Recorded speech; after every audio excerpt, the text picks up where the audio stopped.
viaje a Nueva York en realidad para lo que más me sirvió, y yo me imagino que es para lo que le serviría a la mayoría de la gente que se vaya aquí, es para volver a ver el país de uno y verlo, o sea, con una gran perspectiva. Y no solo el país, sino yo diría la cultura. Es decir, porque digamos, para empezar, yo creo que ya la idea o la noción de país, al menos para mí personalmente, es una noción que se queda muy corta, y en realidad hoy por hoy yo más bien soy como, digamos así, enemigo de esa idea, ¿no? Del país y de la selección y el himno y la banderita.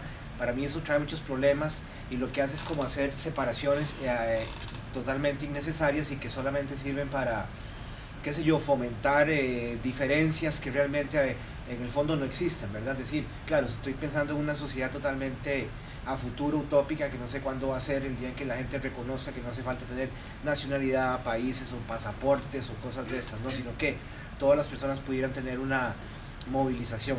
Ojo que no estoy diciendo cultura, porque la cultura sí, yo creo que sí, eso siempre va a ser inevitable, porque la gente que vive tan lejos de acá, como decir China, obviamente van a tener una cultura, y por dicha que es así, van a tener una manera de alimentarse, de entender ciertas cosas, de música y de literatura, pero eso es muy diferente a la noción de país. Entonces, digamos, desde ese punto de vista, cuando yo me voy de aquí, me voy a un lugar como Nueva York, o como se fue Manuel a Berlín, o se ha ido también Adrián a Estados Unidos, al extranjero, yo creo que lo más importante de repente es la perspectiva que por lo menos yo agarré de lo que era ser no solo costarricense, sino de latinoamericano en primer lugar, y en segundo lugar tercermundista, porque quieras o no, y lo vuelvo a repetir, quieras o no, nosotros somos considerados tercer mundo.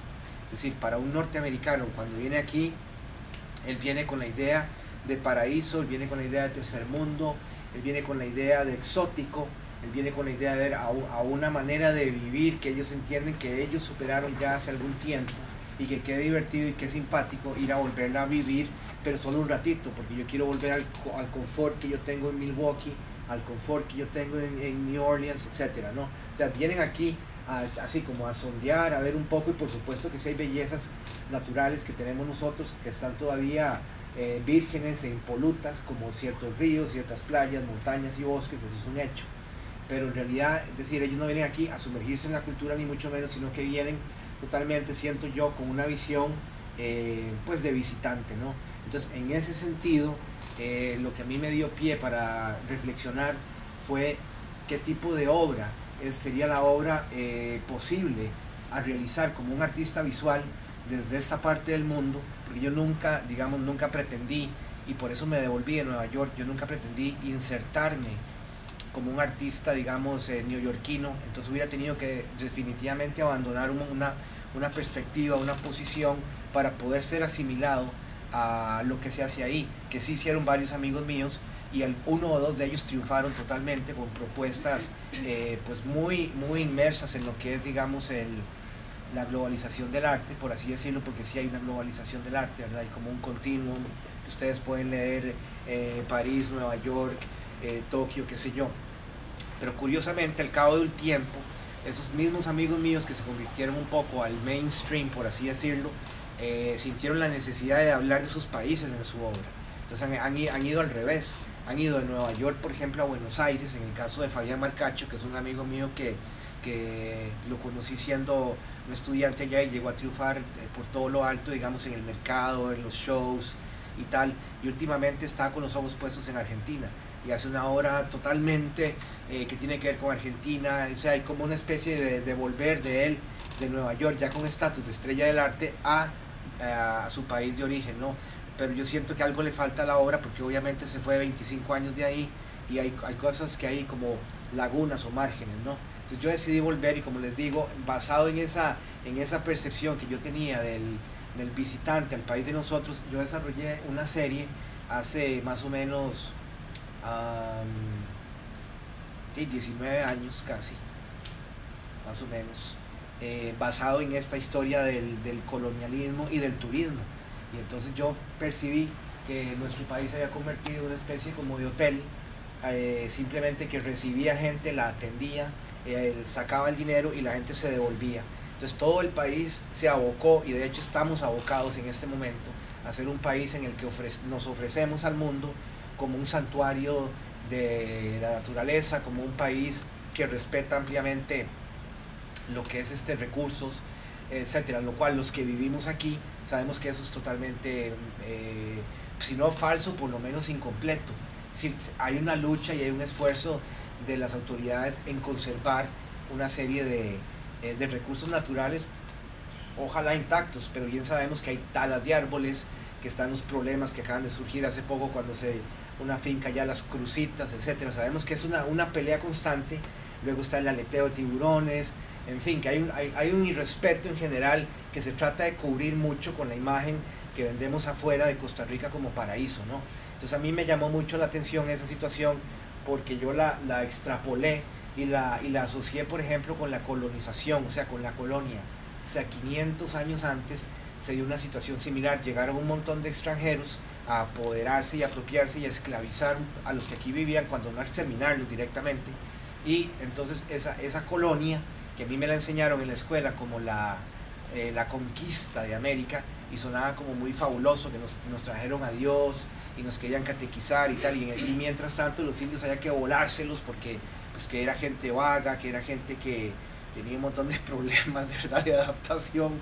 Y de hecho, cuando yo fui a la escuela, como les digo, a mí me enseñaron la historia de América como en blanco y negro, es decir, los españoles eran los buenos y los indios eran los malos, de cierta forma, ¿no? Los libros de texto que aún conservo insisten en, por ejemplo, hacer un énfasis en todas las fisuras o fracturas morales que los españoles entendían que nosotros teníamos aquí, porque simplemente era una cultura diferente. O sea, hoy se sabe perfectamente que inclusive la cultura que existió aquí y a la que llegaron los españoles, de hecho estaba muchísimo más avanzada en un montón de aspectos que ellos no conocían. Lo que pasa es que ellos, como pueblo invasor, como pueblo agresivo, traían armas y la conquista pues fue relativamente fácil, ¿no?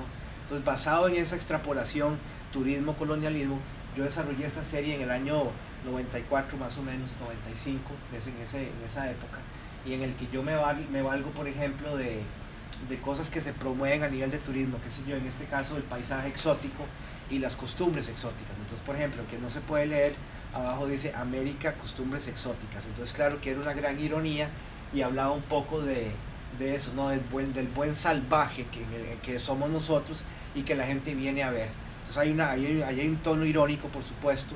Y luego a nivel formal, por ejemplo, yo usé la imagen, esto en Italia se llama tondo, esa pieza redonda, se usó mucho en el siglo XVI y XV en Italia en la pintura, y a mí, para mí era un medallón, o también el ojo de un catalejo en el que uno está viendo algo. Entonces, si ustedes ven, toda la pared sería como el espejo en donde están viendo el que viene aquí lo que quiere ver, y abajo lo que hay es como una especie de escudo de armas que también encontré en los planisferios de los mapas más viejos que se han hecho sobre América y en Europa. Siempre incluían abajo un gran escudo de armas muy, muy ornamentado, con angelitos y con una serie de elementos que visualmente a mí me llamaron mucho la atención.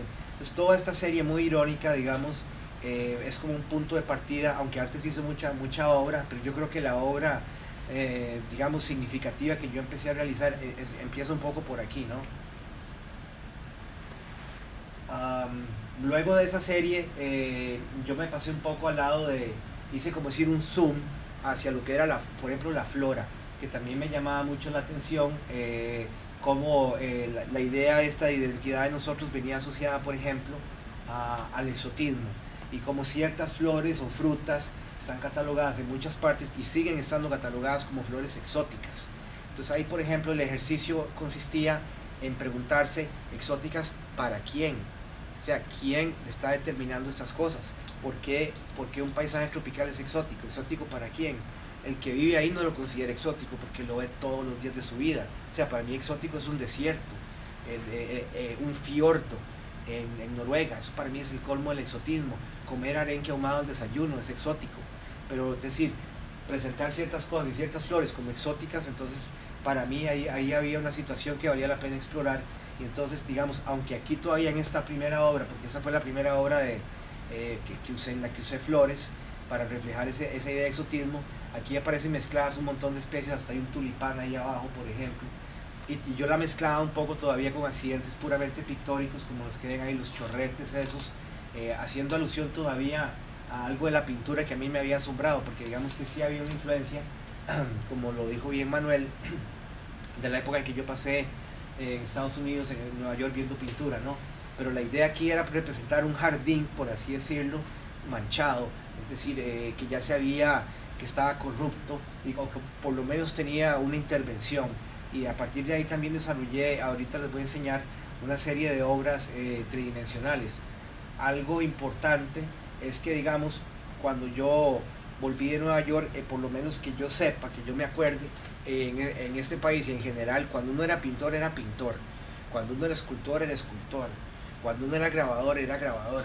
Es decir, era muy difícil, a lo sumo un pintor hacía grabados para vender o algo así, pero un escultor no pintaba y un pintor no hacía esculturas, ¿verdad? Entonces, por ejemplo, yo me acuerdo cuando yo vine aquí, que yo vine ya con una idea de que podía hacer lo que yo quisiera, en parte porque había adquirido la disciplina del diseño industrial, que tiene que ver mucho con la tercera dimensión y el diseño puramente. Entonces yo me sentí como muy facultado para entrarle, por así decirlo, a una serie de proyectos y de retos que tal vez si hubiera sido solo un pintor no me hubiera sentido preparado para entrarle. Pero como llevé 2 años de cursos de tridimensionalidad, entonces yo me sentía muy capacitado, digamos, creía que había entendido bastante bien las claves o los puntos básicos de la tercera dimensión, y entonces empecé a desarrollar un montón de proyectos tridimensionales a partir de 1992, es decir, yo regresé en el 91 y muy rápido yo traía, digamos, ya las ideas o las posibilidades de hacer lo que yo considero, digamos, esculturas, aunque si me oye nuestro buen amigo José Sancho seguro me agarra a patadas, pero para mí la escultura ya había evolucionado de ser una cuestión de adorno, una especie de adorno lindo de mármol o de madera, para convertirse en otra cosa. Entonces, por ejemplo, para mí esto es una escultura y está realizado, es un cajón de tierra macizo en el que yo le planté flores artificiales de seda, y encima le puse un abanico escondido entre el cielo raso, y entonces las flores se hacen así, digamos, se ondean, y cuando usted la ve de cierta perspectiva parece que están vivas, ¿no? Pero cuando te acercas decís, pues si todas son de mentiras. Efectivamente todas esas flores son de mentiras, y entonces yo a esta obra la hice en base casualmente un poco a la idea que yo empezaba a sentir de cómo nuestro paraíso natural era en realidad una creación artificial, y que lo poquito que habíamos empezado a guardar de esa naturaleza en realidad eran parques naturales rodeados de carreteras, de pueblos y tal. Y entonces un poco lo que yo pretendía hacer con estas obras, y otra que les voy a enseñar ahora, era pues comentar acerca de esto. Aquí yo creo que es importante que a mí, por ejemplo, esa idea de criticar a mí no me interesa, digamos, nada en mi obra tiene que ver con criticar, es decir, la crítica para mí me parece que es otra cosa. Yo siempre prefiero el término cronista. Yo prefiero considerarme a mí mismo una especie de cronista de un tiempo que me tocó vivir, y ya si alguien dice que, pues, que la obra tiene un nivel de criticidad o es crítica, pues ya eso es otra cosa. Pero yo no critico nada, es decir, porque yo no estoy en esa posición y ese no es mi lugar. O sea, yo como artista lo que pretendo es observar y hacer una crónica del tiempo que me tocó vivir, ya sea en una escultura, ya sea en un video o con una pintura. Porque a mí la idea de crítica siempre me parece que pone a la persona que critica en un plano superior, o que tiene más facultades o una potestad que me parece incómoda y que yo prefiero no tener. Es decir, yo prefiero estar al nivel de todos, y simplemente tal vez es que pongo más atención y veo cosas de una manera y las puedo presentar, digamos, la devuelvo como objetos, en este caso pero no me interesa la idea de que yo soy crítico o como alguien puso por ahí, una figura visceral de nada que ver, o sea, visceral nada. Yo soy un cronista, y la mayoría de la obra que les voy a enseñar hoy tiene más que ver con esa observación, y que yo trato que sea objetiva, dicho sea de paso, hasta donde sea posible. Obviamente se me saldrán simpatías, como a todo mundo se le salen simpatías, pero no puedo decir esto está bien y esto está mal. Yo tengo la razón, yo soy una de las antenas de la sociedad, como se dijo muchas veces que los artistas eran. Yo creo que eso nada que ver. Es decir, hay muchas antenas hoy en día por ahí que no son los artistas y que tal vez tienen más incidencia en la cultura. Por ejemplo, pienso en las noticias y el periodismo bueno, ¿verdad? Aquí hay mucha nota roja y tal, pero yo pienso que cumple más función, digamos, en ese sentido, un medio de comunicación como la televisión o los periódicos como críticos, que lo que un artista puede hacer. Es una opinión totalmente mía, y ustedes allá pueden pensar lo que quieran y hacer como les parezca, pero desde mi perspectiva, desde mi lugar, yo les digo que mi obra no aspira a ser una obra crítica en ese sentido, sino que aspira más bien a recolectar, a recuperar datos y devolverlos.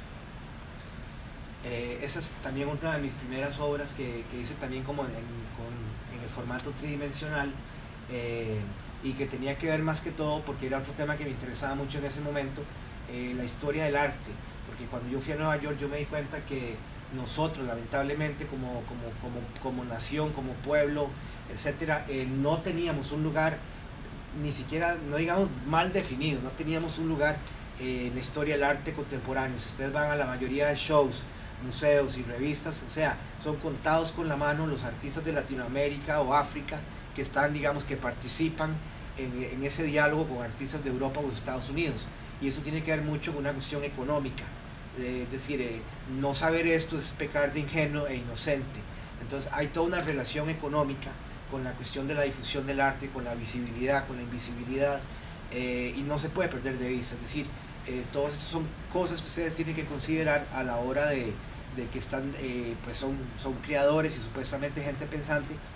Hay un abismo importante, que cuesta mucho, digamos, no se ha podido porque la misma economía no lo permite franquearlo. Entonces obviamente no es una situación simétrica, digamos, los artistas que uno conoce y admira, los conoce y los admira porque los has visto en libros, porque son publicados, porque tienen muchos shows, etcétera. Entonces esta obra tenía que ver con eso. Cada perro de esos es un perro, que aquí los usaban, además aquí antes se les decía perro policía, por ejemplo. Son perros pastor alemán que todo el mundo sabe que se usaban mucho para el cuido. Entonces cada perro de esos tiene el nombre de pila de un artista importante. Digamos, Andrew se llama uno de ellos por Andy Warhol, otro se llama Joseph por Joseph Beuys, etcétera, ¿no? Y están vigilando una especie de tesoro, de huesos que son a todas luces falsos. Es decir, no solo son huesos de esos que venden en las tiendas de mascotas, sino que los hice yo de espuma de uretano, ni siquiera son que los de verdad son como de cuero de chancho que los amarran y se entiezan. Estos inclusive eran de espuma de poliuretano, o sea que eran doblemente falsos. Luego las fotos que ustedes ven ahí pareciera que están enmarcadas dentro de un marco de madera dorada, y en realidad la foto es también, el marco es una foto, o sea, no existe el marco y todo es una fotografía, o sea, es como una ilusión.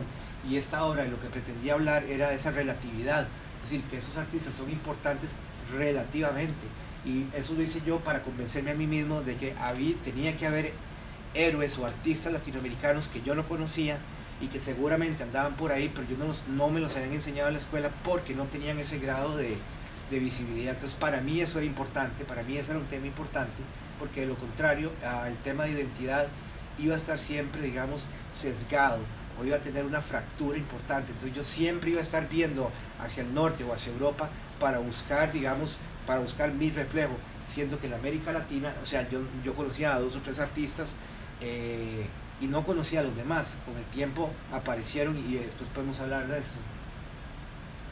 Esta obra tiene que ver con lo mismo. Esas son unas cajas de luz que están conectadas a unas baterías, y cada caja de luz corresponde a un número de Arte in America, en la portada viene la obra de un artista europeo o norteamericano, y en una de tantas sacaron una foto de Frida Kahlo. En una de esas portadas, una de las portadas de todo el año se la dedicaron a Frida Kahlo.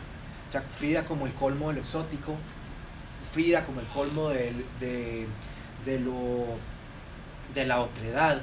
Entonces ellos la incluyen, pero digamos, al incluirla de esa manera, ojo, hay que estar muy pendiente de que esa inclusión más bien es como un signo de delación. O sea, ellos se delatan a sí mismos como, bueno, le vamos a hacer un campito al arte de otro lado, pero hay 11 publicaciones que llegan en la tapa a un artista americano o europeo, y vamos a concederle una tapa al artista que a nosotros nos conviene que se publicite. ¿Por qué no pusieron ahí, por ejemplo, Basildo Meireles, o a un artista más crítico? No, pusieron a un artista que a ellos les conviene porque es como el símbolo del exotismo, ¿no? Frida Kahlo, sin menosprecio del talento de Frida ni de su obra. A los que les guste o no les guste, igual es una obra importante. Entonces aquí no se ve, pero entonces la caja de luz de Frida yo la pegué a una serie de papas que están conectadas con cables y con cobre, que yo había tomado prestada de Víctor Gripo, que yo no sé si ustedes han oído hablar de este artista. Víctor Gripo era uno de esos héroes que yo andaba buscando y que me lo encontré en esa época. cuando descubrí una serie de obras conceptuales que eran simplemente fabulosas y de las cuales yo nunca había oído hablar. Entonces en esta obra yo junto a Frida Kahlo con Víctor Gripo, y la cajita de luz de Frida es un poquito más chiquita, las demás eran más grandes. Entonces la obra se llama así: una vez al año no hace daño. Una vez al año metemos una obra así y el status quo de la supremacía del arte occidental se mantiene, entonces no se ve comprometida. Esta obra tiene que ver con la primera que les enseñé, con la de la cama de flores, y en este caso esta obra ya digamos era como el paso siguiente. Yo le puse evolución, y ese también es mi entendimiento de lo que es la escultura hoy en día. Estás viéndola desde arriba. Esta obra sí se la logré construir en Dinamarca en una exposición que me invitaron allá, y está comprendida por dos anillos de madera que son maceteras, son altas, más o menos como 1,10 m. Entonces cuando vos llegabas, más o menos te llega por aquí, el primer anillo te llega por aquí, y cuando te asomas así, ves el otro que está en el centro, ¿no? Entonces lo que hice yo aquí fue que el perímetro exterior está plantado de flores de plástico, y adentro sembramos las mismas flores, pero de verdad. O sea que todas las flores que están afuera están adentro, solo que las de adentro sí son reales y necesitan agua para vivir. Entonces obviamente está cerrado porque el anillo de afuera impide que haya una especie como de mantenimiento del anillo interior. Entonces eventualmente se mueren, y a lo largo de la muestra, en el mes que pasa, cuando la gente llega a verla, están totalmente muertas, ¿no? Las del centro. Las de afuera siempre se verán bonitas porque son de plástico, pero igual están muertas. Entonces esta obra se llama Evolución porque habla casualmente de eso, ¿no? De cómo lo artificial, que es supuestamente para mí la creación de esos parques nacionales, de cierta manera están muertos porque son ficticios, y lo que queda vivo afuera es un poco nuestra idea de que estamos salvaguardando la naturaleza, o de que somos un país al cual le importa los recursos naturales, ¿no? Entonces, como les digo, para mí la noción de escultura tiene más que ver con esto que con la talla o con los objetos estos. Esta es otra escultura, por así decirlo, mía. Esta es una pieza grande que se originó en el año 96, pero que por fin la pude construir bien este año, y es como una especie de figura de ladrillos legos, pero gigantesca. O sea, es como de esta altura, y como de aquí donde está Adrián más o menos, es grande. La mandé a hacer con un ebanista y tal. Entonces esta figura representa un chacmol, que es una figura de sacrificio, no me acuerdo ahorita, no sé si es azteca, yo creo que sí, y ellos sacrificaban aquí personas. Esta obra es como complicado el cuento, porque si conocen la obra de Henry Moore, él hizo una serie de figuras así reclinadas que les puso chacmol, o figura reclinada, y él se inspiró en la cultura mexicana. Entonces para mí aquí el doble juego que yo hago es de cómo un autor extranjero sí podía apoderarse de otra cultura, igual que hizo Picasso con unas máscaras africanas, y presentarlo como su propia creación. Y si uno hace lo mismo, inmediatamente es considerado un autor derivativo. Es decir, si a mí me inspira la obra de Ansel Kiefer, por ejemplo, y hago una obra a partir de aquella, inmediatamente tengo una connotación de artista derivativo. Claro que aquí hay una diferencia, porque los aztecas ya pues es una cultura que pasó, pero de cierta manera el homenaje que le hacía Henry Moore a la cultura latinoamericana pues, era inexistente, ¿no? Él la presentó como suya. Entonces aquí yo hago lo mismo, y yo hago pretender que los aztecas ya conocían los ladrillos legos y que construyeron chacmols a partir de esa idea, ¿no? Es como una especie como de broma o de juego. Y esto es como lo último que estoy haciendo, que es un futbolín con la forma del mapa de Centroamérica. Entonces, por ejemplo, lo traje así en dos partes para que lo vieran. A la derecha está cuando me lo planteé como un boceto, le puse Mejengo, por aquello de Mejenga, ¿no? Pero Mejengo con lo de go de ir. Y entonces es una obra que habla de utopía, identidad a través del fútbol, unidad, división y transmigración. Entonces a la izquierda es un poco una maqueta que construí para llevársela para ver si era posible construirla, porque una cosa era hacerla en el papel, y la otra era ver si es cierto que los palitos iban a entrar y cómo se iba a mover la cosa y tal. Entonces la construí en madera y cartón, que es el modelo que ven ustedes ahí, y se lo llevé a un señor que es el que me lo va a hacer como un futbolín de verdad. Entonces obviamente aquí yo creo que no hay que explicar mucho, ¿no? Todos los muñequitos se están viendo como para el norte, en uno de los futbolines, porque son dos versiones, y en la otra versión todos están viendo para el sur, porque también han inmigrado muchos para Costa Rica, qué sé yo, han habido inmigraciones de El Salvador Cabo, de Nicaragua, ¿no? Pero el otro futbolín están todos para el norte y llevan unas mochilas, porque mucha de aquí, mucha de la población nuestra emigra para allá. Luego está la idea de que obviamente no vas a poder jugar futbolín en este futbolín, porque sencillamente la bola se va a quedar pegada en los rincones, en fin. Y con eso yo quería hablar un poco de la unidad o la desunión que tenemos nosotros en Centroamérica, en el sentido de que nos hemos negado muchas veces. Por ejemplo, Costa Rica no quiere ser parte del Parlacem, del Parlamento Centroamericano. ¿Por qué? Porque nosotros no queremos pagarle sueldos a una gente que es corrupta. En fin, Costa Rica siempre se ha querido aislar, digamos, de lo que es la unidad centroamericana. Entonces esa división a mí me parece mala y me parece nefasta. Además, yo considero que deberíamos ser una selección de fútbol, por ejemplo, y ser una selección centroamericana de fútbol, y sería un equipo muy bueno, notable, y no en un estado dividido en pedacitos con futbolitos, y en fin. Entonces, yo usé la metáfora del futbolín porque sabía que era pues muy fácil de entender, y es como muy extendido la cuestión del fútbol, ¿no? Y eso es, digamos, volviendo a la pintura otra vez, a partir del 2005, yo me preocupé un poco de vuelta a la pintura, retomando un montón de aspectos de la obra anterior, de Hotel América y tal, pero ahora sí ya, digamos, más enfocado de cierta forma al presente, porque también hice préstamos de otras épocas. Entonces, digamos que estas son pinturas de gran formato, en las que yo igual hago unas crónicas de lo que está pasando, e inclusive son un poco autobiográficas, porque ustedes ven a los personajes del fondo con el cuadro aquí para allá. Eso es algo que a mí me ha tocado hacer, ir a vender cuadros así, y en donde la señora en la casa me dice, no, hágalo más para allá, hágalo más para acá. Entonces es como una cosa un poco autobiográfica, y en este caso funciona un poco como el telón de fondo, ¿no? De lo que vienen a hacer muchos gringos acá, pues a lo que vienen es a buscar mujeres, y de fondo pues, vamos un día a una playa, una cosa así, pero en realidad la playa funciona casi como un decorado. Entonces, en ese sentido, ese tipo de obras, que por cierto, me fui a un bar a hacer las fotografías y me encontré con la Fórmica Roja, que tiene muchos bares. Los que van a bares seguro lo conocen, este fenómeno de la Fórmica Roja, ¿no?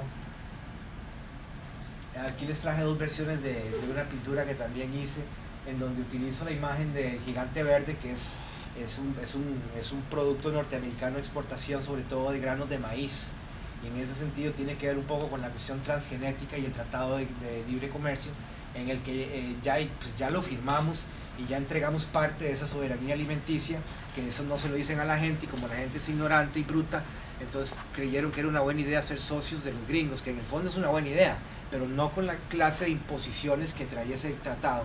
Entonces aquí esta es mi interpretación de lo que va a suceder. Van a imponer su producto, que ya de por sí es transgénico, el maíz de ellos es transgénico, y entonces nosotros no vamos a tener cómo pelear con esto. Entonces, esa es la imagen del indio que está abajo tratando de tirarle un flechazo al gigante, que más bien está muerto de risa, porque jamás la tecnología nuestra le va a hacer mella, y en todo caso ya hemos entregado al país. Trae esas dos versiones porque me pareció interesante ver o comentar como de repente pues uno hace más de una versión de las cosas, ¿no? En este caso lo único que yo hice fue como hacerla especular, le di vuelta de un lado para el otro y le cambié algunas cosas. Claro que dice, el color se divorcia mucho porque el proyector pues, algo lo distorsiona, ¿no? ¿Qué son esas formas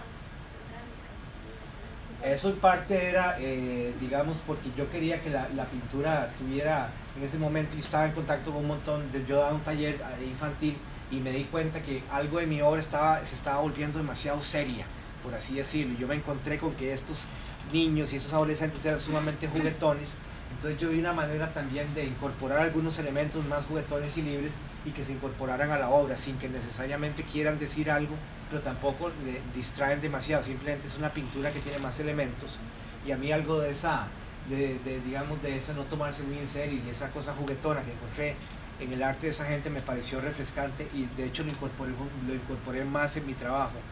Esta es una obra con la que yo me presenté a una muestra que se hizo hace un tiempo aquí, que se llamaba Estrecho Dudoso, en el que, por ejemplo, yo comento sobre la idea de esa pared. Yo no sé si ya la hicieron o la quieren hacer entre Estados Unidos y México, que es un muro gigantesco y que va a dividir prácticamente el continente, ¿no?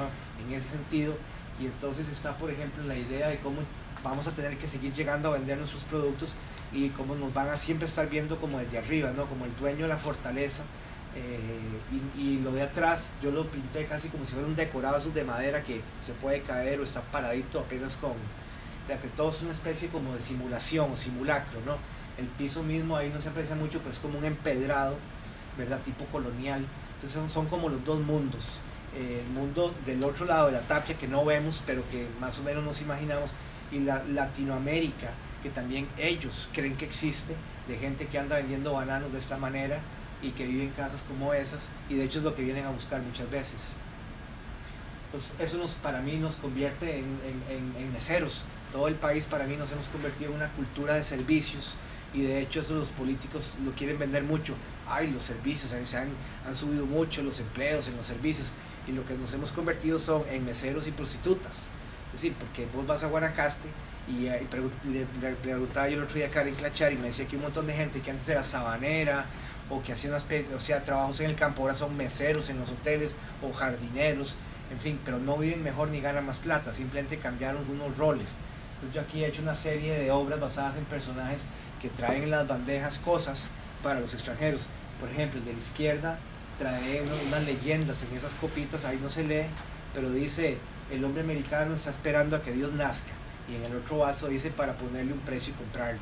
Entonces un poco la idea, digamos, del capitalismo, de cómo la sociedad de ellos pues está basada toda en el dinero, y el negro llega muerto de risa a entregarle esas bandejas a aquellos con esas noticias que no son como muy halagadoras, y el hombre de la derecha pues vende lo que el país quiere vender. El exotismo, representado por el cocodrilo, que se convierte en un personaje importante para mí, las montañas, la flora, y por supuesto las mujeres, porque aunque no se dice mucho, es parte del producto que nosotros le vendemos al público. Es decir, si ustedes buscan páginas de prostitutas, Costa Rica rankea en el top 10, solo le gana Tailandia o algo así. Este es un destino donde la gente lo que viene aquí es a buscar mujeres, y aunque suena terrible, es verdad, y lo saben las autoridades, pero no se hace nada al respecto necesariamente, y de ahí que exista el tristemente célebre Hotel del Rey, ¿verdad? Por ejemplo. Esta es otra versión, esta en realidad es como una pintura muy, muy particular dentro de esa serie, porque en realidad aquí ya me meto yo más con lo que sería para mí el país de nosotros, representado casi como una especie de fábula, en la que el único turista es la señora gorda con la cámara, que se ve aquí a la derecha, y el que está montado en el cocodrilo supuestamente es un héroe, pero no se sabe muy bien si es un héroe o es una víctima. Por eso yo lo presenté casi como el Cristo que sale en la cruz, con esa mantita ahí, ¿no? Y él, si ustedes le vieran la cara, después la pueden ver en la computadora, está totalmente inseguro.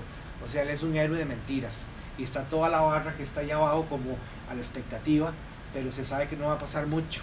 Es decir, y los edificios que salen ahí para mí son emblemáticos de algún San José que yo viví. Por ejemplo, ese es el cuartel Buenavista, y ese es el almacén de Luis Ollé, que en una época se llamó así, ahora es un banco. Entonces yo trato de representar un poco, pues es como una especie de plaza pública de San José, ¿no? Con los personajes que yo me encuentro por ahí. Esta es otra, como decir, alegoría de una situación que pues cada día también es más palpable, y ese es un cuadro de cierta ironía, de hecho muy irónico, que se llama Querida, compré la catarata. Hace unos años había una película que se llamaba Querida, encogía a los niños. Entonces yo en esta le puse Querida, compré la catarata, porque me parecía el colmo que alguien pudiera comprarse una catarata. Entonces esta es la catarata del Toro Amarillo, y yo la visité cuando todavía era de un señor de por ahí, me llevó un amigo a conocerla, y entonces yo hice este cuadro, ¿verdad? Y ahí se ve la pareja norteamericana como una especie de picnic, metida entre esa abstracción. Pasa que el color está un toque deformado, los colores andan más como por aquí, ¿verdad? No tienen esa información. Al poco tiempo un canadiense compró la catarata.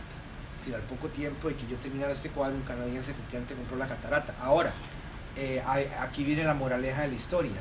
En realidad este canadiense es un amante de la naturaleza, y va a proteger las 40 hectáreas que hay ahí con la catarata, en el tanto que el señor, que era el dueño original, la quería lotear y quería hacer un condominio y unas carreteras, y hacerlo polvo y un balneario. O sea, en su mente aquello era el desarrollo y el progreso. Entonces, lo que les quiero decir con eso es que no es necesariamente un mal que aparezca un extranjero y se compre de repente una propiedad. O sea, no es una historia tan en blanco y negro, y yo lo que no quiero jamás es parecer tan chauvinista, es decir, tan defensor a ultranza de un país o de una idiosincrasia, o como si nosotros todo lo hiciéramos bien y los que vienen de afuera todo lo hacen mal. O sea, no, jamás. Nosotros tenemos mucho que aprender. Hay gente que viene aquí con buenas ideas aunque sean extranjeros. Y por ejemplo, en este caso en particular me llamó la atención que el hombre no quiere tocar una ramita de zacate, o sea, nada, la va a dejar tal cual. Entonces, para que ustedes vean que eso tiene como un montón de ángulos y de puntos de vista. Por eso yo les insisto en que no es una buena idea esa de criticar o ponerse el traje de mártir, porque en realidad muchas veces la historia es más compleja, es más complicada de lo que parece. Y entonces yo creo que cuando uno es artista y es comunicador, tiene que tener mucho cuidado con eso, ¿no? Es decir, hay que tener esa especie como de, ya les digo, de ponerse en una posición lo más objetiva posible, hablar del problema, pero yo pienso que es importante, hay gente que me ha debatido esto muchas veces, no necesariamente en la obra tomar una posición, sino mostrarla. Es decir, la situación yo la veo así. Obviamente todos tenemos simpatías y de alguna manera mis simpatías pues obviamente están en que ojalá no se tuviera que haber vendido la catarata, ojalá que el señor que era el dueño no se le hubiera ocurrido volverla un hotel, pero ni modo, él tenía planes de volver a aquella propiedad un desierto de asfalto con la catarata seguro secándose, y mientras que el que viene decide que no. Entonces, no sé, es como para reflexionar, ¿verdad? Dentro de esa serie también, sí, parte de esta propuesta es, no sé si ustedes lo han percibido, pero yo siempre lo percibí de niño y lo percibo ahora. Si nosotros tenemos como país, Costa Rica es un país que se debate entre una especie como de amor y odio con los Estados Unidos, más que todo amor. Aquí hay como una especie de gran pleitesía. No sé si han viajado por ahí por Latinoamérica, pero al sur de Panamá es otra historia. Es decir, los gringos, para empezar, no les dicen gringos, les dicen yanquis, y no hay tanto amor y no hay tanto respeto, y se ven bastante menos gringos por ahí, y conforme seguís yendo para el sur todavía menos, y llegás a una ciudad como Buenos Aires y ahí son contados con la mano, o a Chile porque les han metido en la cabeza que ahí son mal vistos. Y si viajas a Colombia no ves uno solo, es decir, vas a Bogotá y no hay un gringo, o sea, no lo ves, porque están convencidos de que los van a secuestrar, y seguramente sí los van a secuestrar, o sea, les pegan un tiro en la calle directamente, porque sí hay un odio muy grande, o por lo menos no hay, si no es odio, si la palabra no es tan fuerte como odio, sí hay un resentimiento para con el norteamericano, ¿no? Cosa que aquí siempre ha habido, no sé, como una especie de amor increíble, de gran respeto hacia el gringo, y el gringo lo ha sentido siempre. Entonces pues estamos llenos de gringos y se quieren venir a vivir, y Guanacaste pronto va a ser como un apéndice de los Estados Unidos al paso que vamos. Entonces esa situación me dio a mí mucho que reflexionar. Entonces, por ejemplo, yo en este cuadro que se llama Dos Tribus hago una representación en un extremo de lo que es, yo percibo el estilo de vida americano con la Coca-Cola y la vida loca, y aquí abajo el mayor rival que tienen ellos ahorita, ¿no? Que es la República Popular de China. Entonces, mientras que aquellos se divierten y la pasan rico, los de abajo están chambeándole, y de hecho están poco a poco se han ido nivelando como todos sabemos, hasta el punto de convertirse ahora sí en este momento en un verdadero retador del poder norteamericano, ¿no? Pues esta obra un poco tiene que ver con esa relación. Aquí fue cuando yo me enfermé de cáncer seriamente hace 18 meses. Y entonces toda mi vida sufrí una especie como de transformación, pero más que todo yo me sentí como que, bueno, aparte que el mundo se me hizo así, yo me sentí muy deformado por los cambios físicos, por los cambios psicológicos, y entonces eso tuvo una repercusión fuerte en mi trabajo. Entonces lo empecé a manifestar como una especie de deformación que ustedes ven en los personajes, pero que yo asumía que era como una cuestión puramente afuera de mí.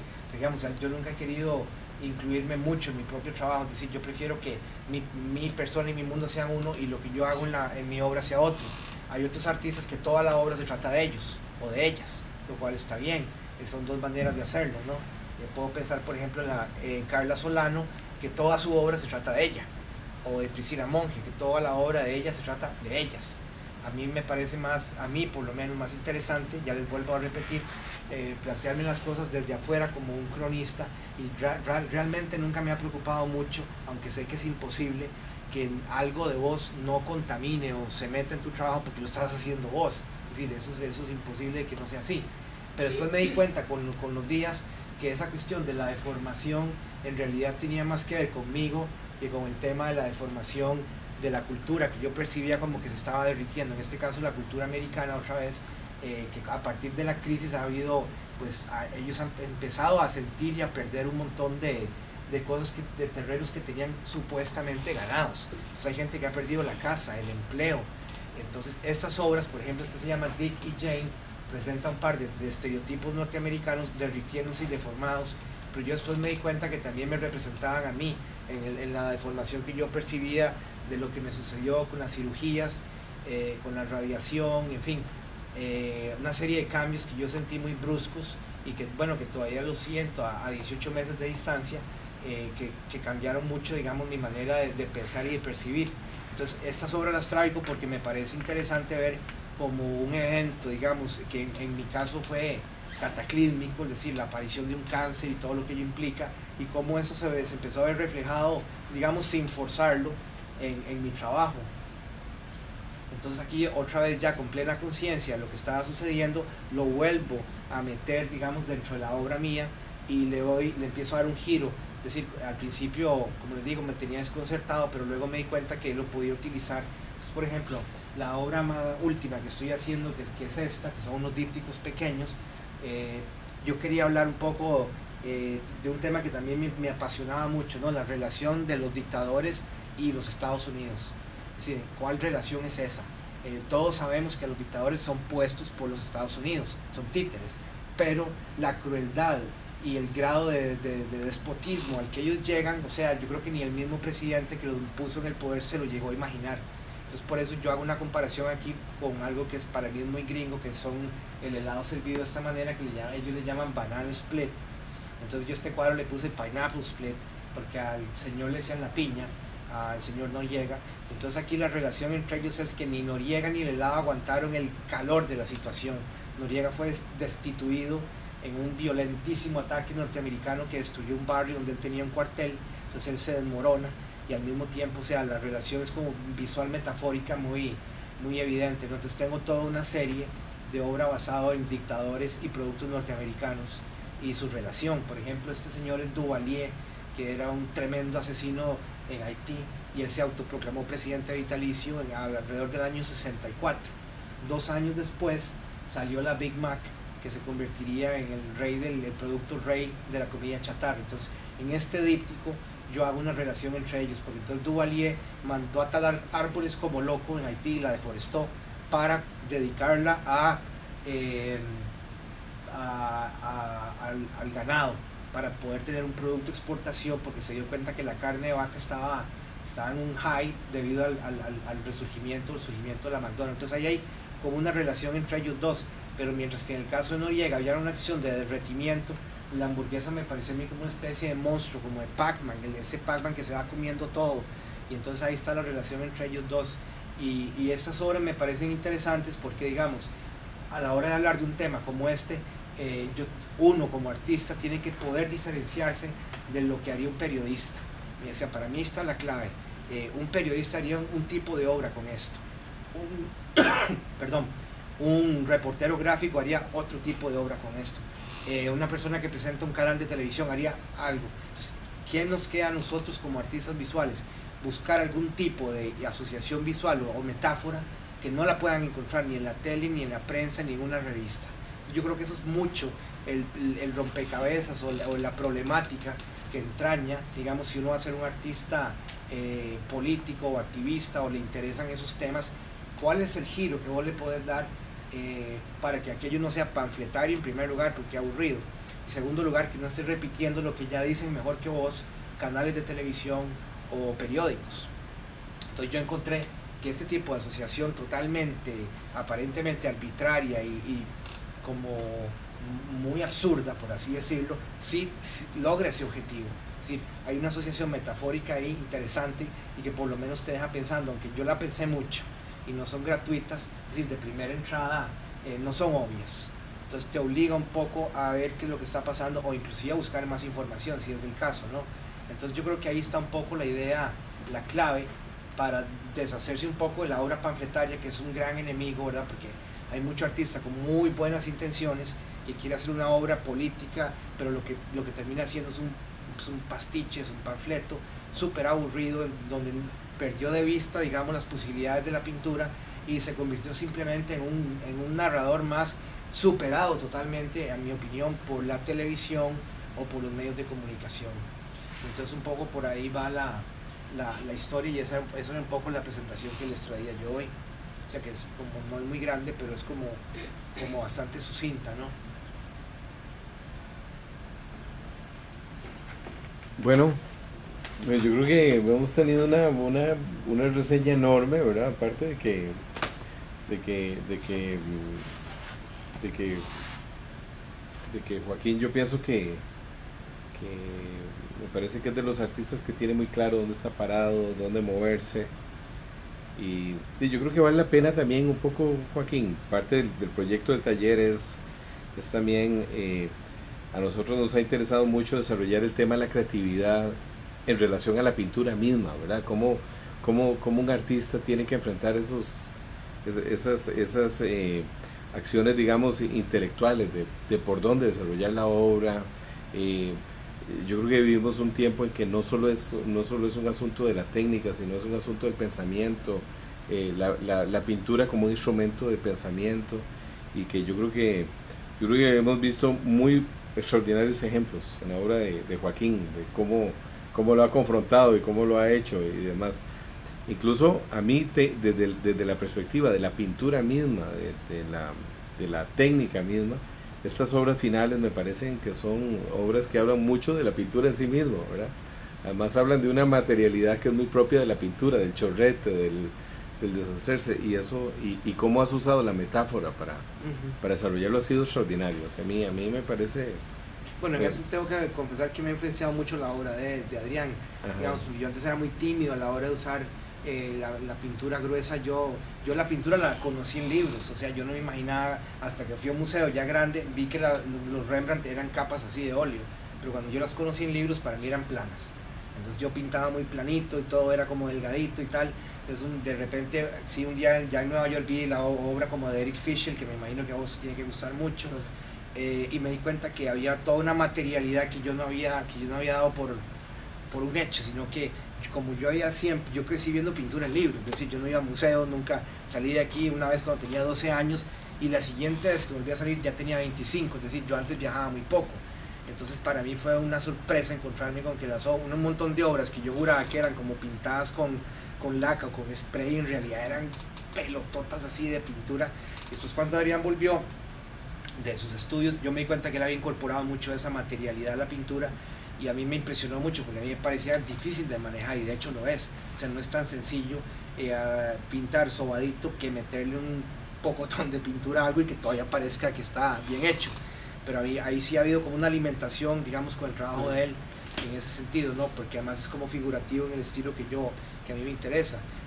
Claro que vos vas por un lado, yo voy por otro. Pero eso es, ahí yo quería hacerte una pregunta, Joaquín, porque es que, digamos, es algo que a mí me inquieta mucho, por ejemplo, relacionado con la generación de los 30. Cómo hay un grupo de gente, y uno lo ve ahora como en formación apenas, que hay un grupo de gente que tiene como inquietudes muy paralelas, digamos, que son paralelas a veces, que a veces se entrecruzan, y que, digamos, en el ámbito del arte a veces son muy mal vistas. Digamos, a mí lo que me interesaba más, por ejemplo, que hablaras en ese sentido, es si vos ves, no solamente en tu trabajo, sino un grupo de gente que tenga inquietudes, digamos, que vos sentís que, bueno, ya dijiste que tenés relación conmigo, pero en elementos relacionados con la técnica, a veces también en la parte discursiva.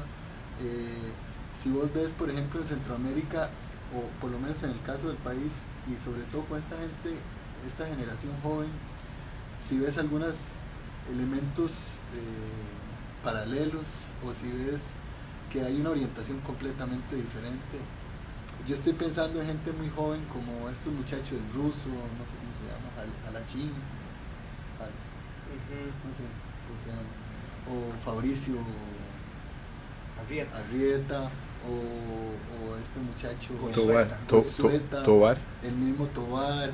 Es decir, si vos ves una generación de gente que se agrupa a partir de ciertas problemáticas relacionadas no solo con el contexto del arte, sino también con problemáticas sociales, como una generación de los 30 que tal vez se reunió en función de otro tipo de problemáticas, de repente más relacionadas con la pintura misma, ¿verdad? A través del paisaje.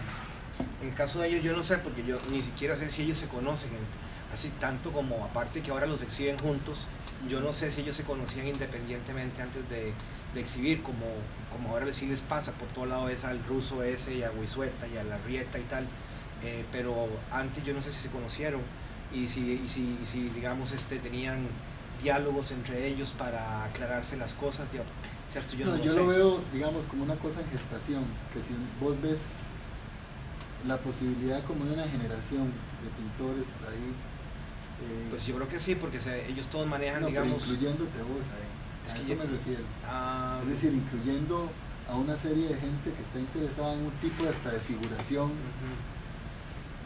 que viene de una influencia muy americana, pero a veces es imposición, y es que eso es lo interesante, digamos, a veces el posicionamiento es lo que hace la diferencia de la pintura entre uno y otro, y precisamente ahí es donde yo lo veo.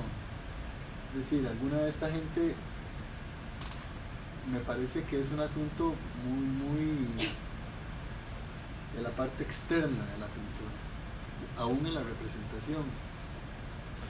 Yo quisiera hacer una alusión y tal vez, no sé si esto se acerca a lo que vos querés, o sea, no sé si esto, bueno, ustedes saben, yo siempre he tenido mi teoría de mi gráfico aprendido en Procomer, ¿verdad?